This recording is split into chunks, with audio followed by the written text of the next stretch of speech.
friends, it's Christy. So thrilled to be back with you on the Lawnfawn YouTube channel. Today I'm going to be creating an all dies card using the outside in stitched maple leaf.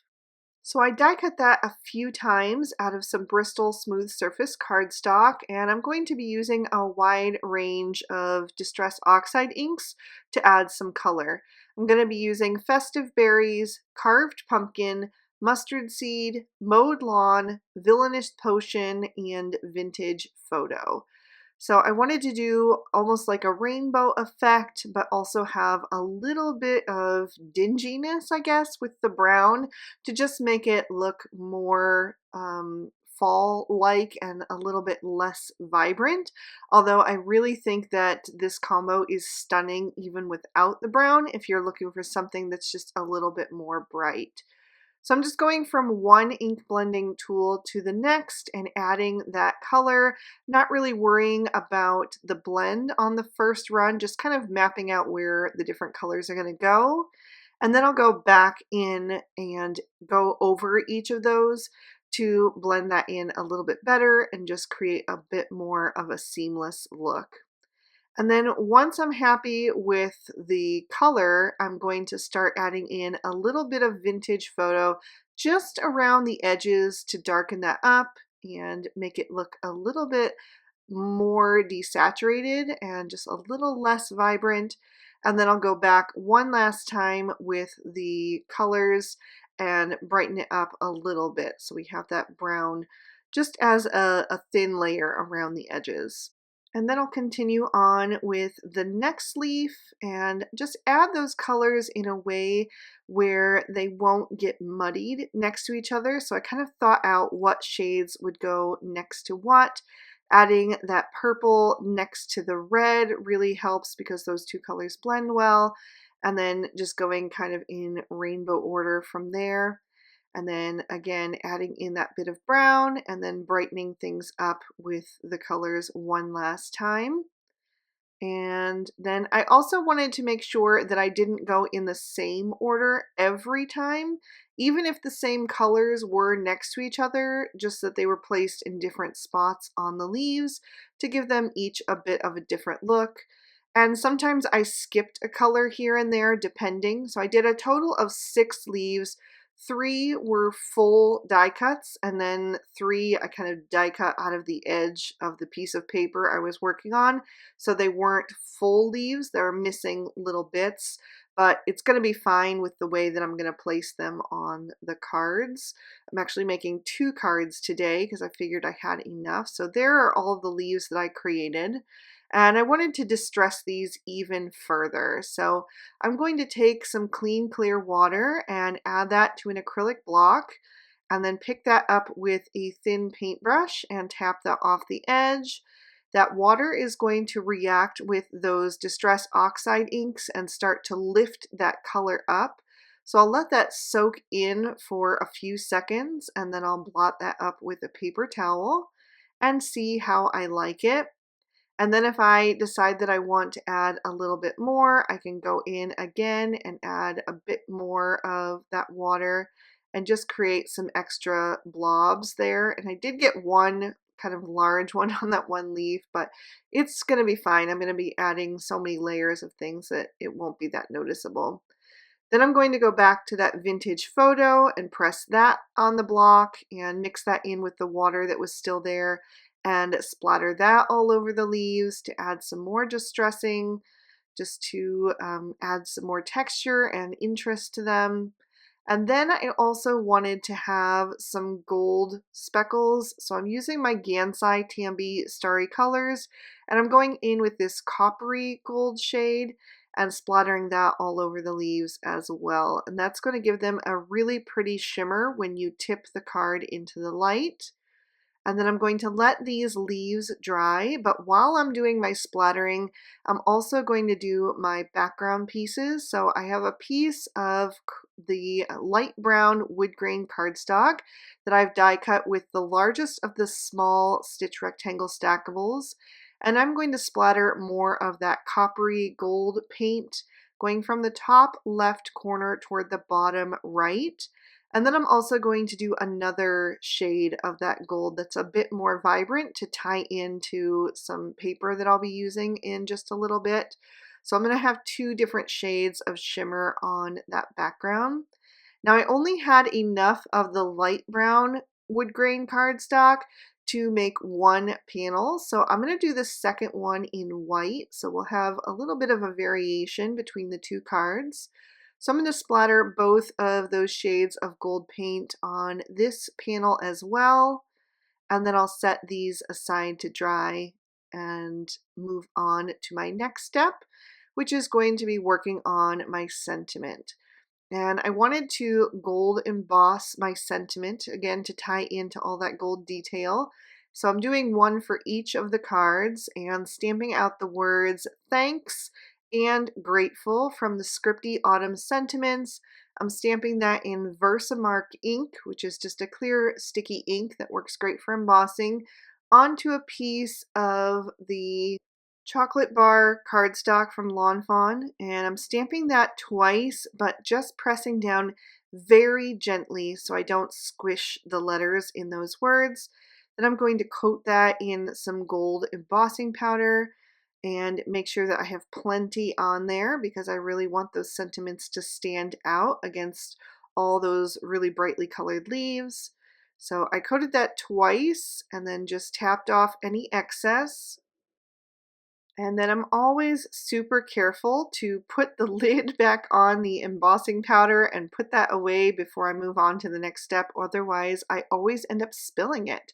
But I'm going to take my heat gun to the back first to minimize any warping, and then bring that to the front and melt that powder until it's nice and glossy.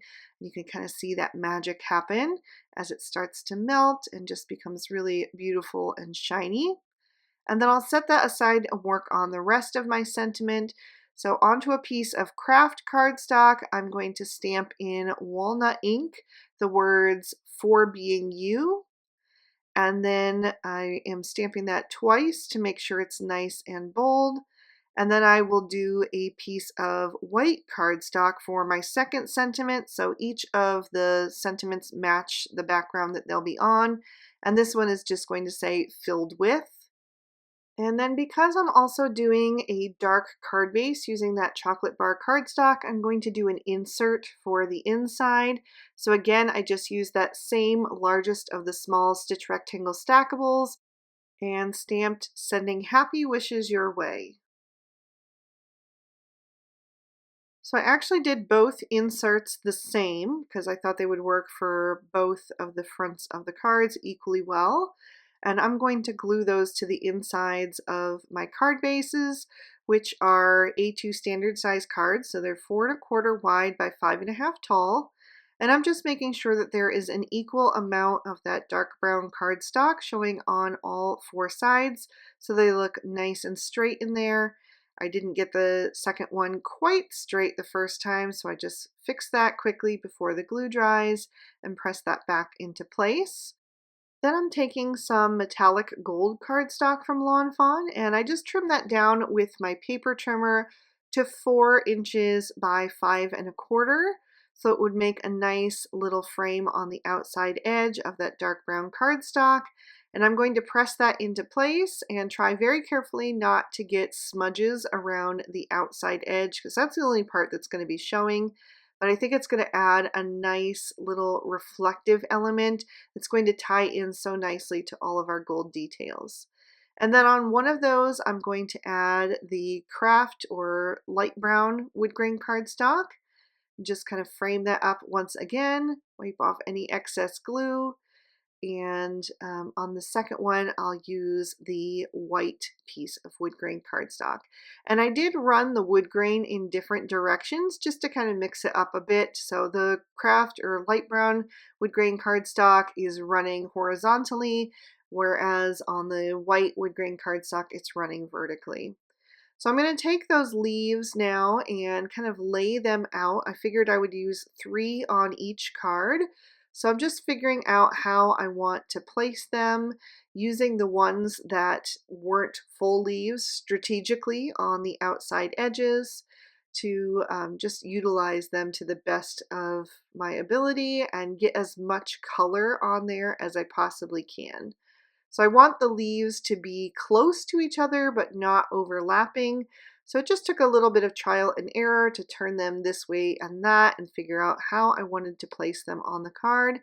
And then once I'm happy with it, I'm going to use my glue tube to adhere those down and just make sure that they're pressed securely into place. And I'm just going to add them one at a time, using the others as a placeholder to kind of guide me as to where to position the next one. So that one got stuck to my fingers, so I had a brief moment of panic, but it was all good. I just glued it right back down into place and blotted up any excess glue with my fingertips. And then I could go ahead and adhere the third one for this first card. And I'm just holding them into place for a few seconds to give that glue a minute to adhere, especially on those edges since we do have 3 layers of cardstock there. So I'm moving on to my second card with the white wood grain focal panel, and I did rearrange 2 of the leaves for this one. I just really wanted to make sure that the cards didn't look too much alike, even though they do have different colored focal panels. I also wanted the placement of the leaves to be a bit different, so each one really stood out on its own, even though they both clearly have the same kind of theme going on. So I gave those leaves a few minutes to dry and then just flipped the cards over and trimmed off any excess with my Cutter Bee Teflon coated scissors. These are really great because they don't get gunked up with the glue and they continue to work really well. They're actually my oldest tool in my craft room. I've had them for over 12 years and they still work like brand new, so I absolutely love them. And they've stayed really nice and sharp too. So I'm just going to finish up this last little bit there and then clean up my work surface, and then I can start to work on my sentiments. So I've got my little scripty words here that I'm going to place on each of the cards, and then I will match up the little banner, which I've trimmed down with one of the everyday sentiment banners.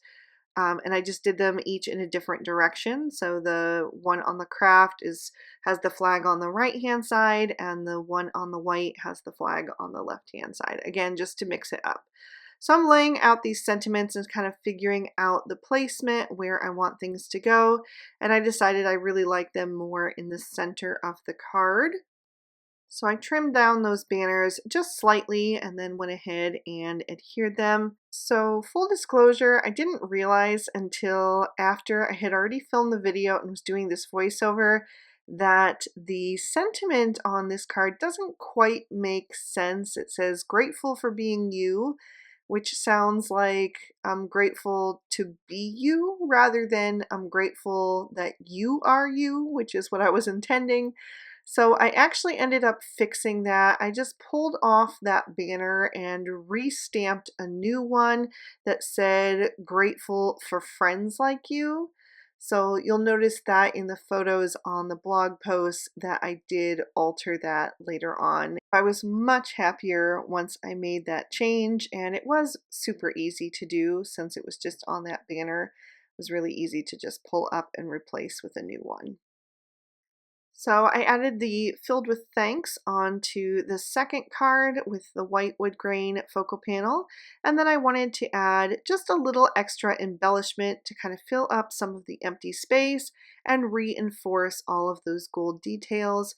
So I did a sprinkle of gold sequins on both, and I used 3 small and 2 larger, and just adhered those down with my Studio Katia embellishment wand and my glue tube. And that is going to finish off these cards, so I will lift them up to the camera so you can see all of that shimmer and give you another peek at the inside. I had so much fun playing with my inks and creating these colorful fall cards for you today, so I really hope you guys enjoyed them too. Leave me a comment down below and let me know which version is your favorite, the craft or the white. And thank you so much for spending your time with me today. I hope you have an amazing day, and I'll see you soon with another video. Bye-bye.